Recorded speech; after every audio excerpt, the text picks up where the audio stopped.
धोखा देने वाले तो आपके मोहल्ले में, आपके एरिया में, आपके शहर में एक तरह से घूमते रहते हैं, जो कि जमीन खरीद बिक्री के नाम पे और ठगी करने का काम करते हैं। और जो आम आदमी है, एक तरह से साधारण लोग हैं, और उसके विश्वास में आके, उस पे विश्वास करके वो ठगी का जो है शिकार हो जाते हैं। लेकिन जब मान लेते हैं आपके पास किसी प्रकार का कोई भी धोखा हो जाता है, तो क्या आपके पास ऐसा प्रावधान है, या मान लेते हैं ठीक है परिचित लोग हैं, आप उससे भी खरीदे लेकिन आपने विवादित संपत्ति को खरीद लिया, आपको बाद में पता चला कि ये संपत्ति जो है इस पे विवाद है और वो आपको बेच दिया गया, या ये संपत्ति उनकी है ही नहीं, उनके हिस्से की है ही नहीं जिसको बेच दिया गया, तो क्या आप जो है अपना पैसा कैसे पा सकते हैं? यानी पैसा वापस लेने का कोई प्रावधान है या नहीं है अगर कोई गलती करे तो?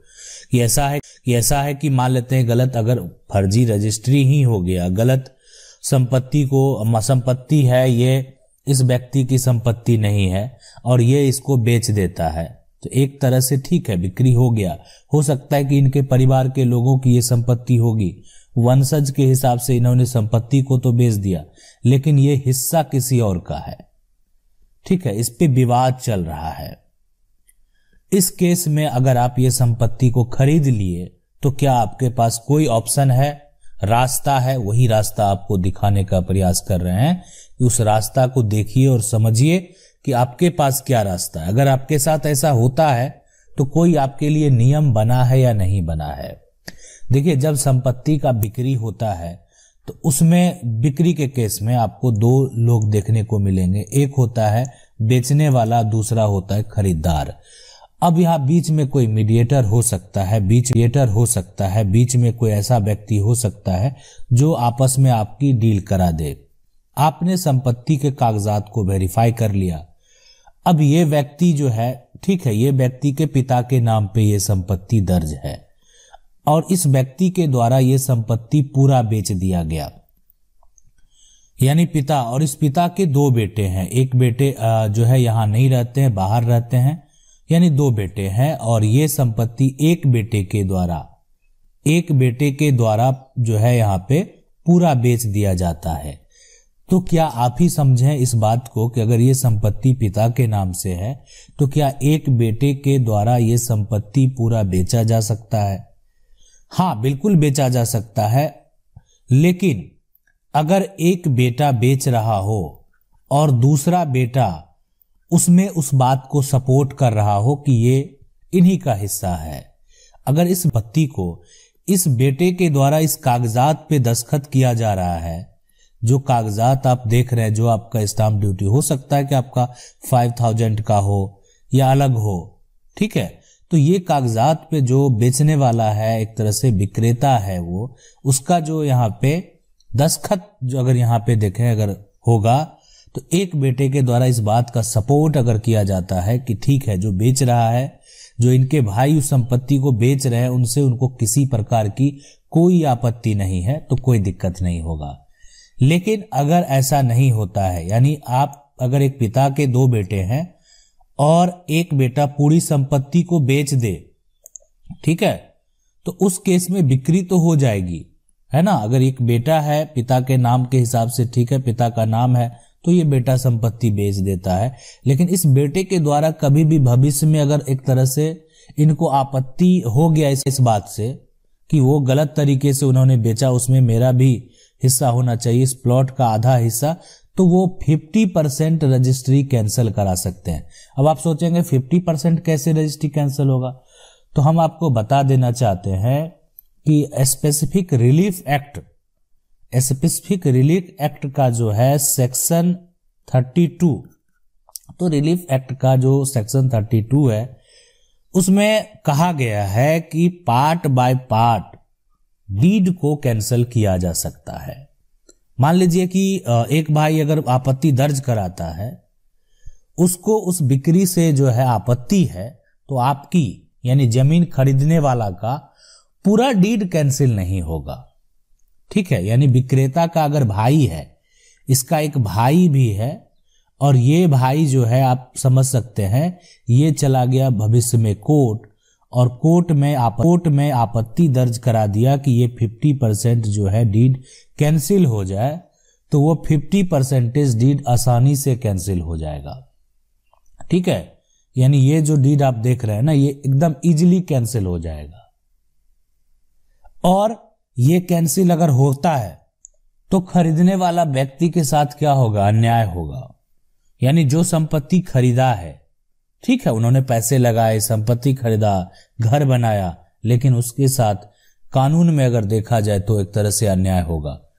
तो क्या ऐसा कोई प्रावधान है जिससे खरीदने वाला अपने संपत्ति को, जो संपत्ति डीड को कैंसिल कर दिया गया, उससे उसका जो भी अमाउंट वो पे किए होंगे वो उनको वापस मिला जाए या दिया जाए?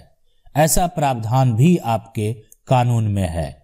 अगर ये रजिस्ट्री आधी कैंसिल हो या रजिस्ट्री पूरी कैंसिल हो सकता है कि मान लेते हैं ये पूरा, अभी जैसे मैं 50 की बात यहाँ पे किया हूं, ये हो सकता है कि पूरा जो है एक प्लॉट का ये डीड ही कैंसिल कर दिया जाए।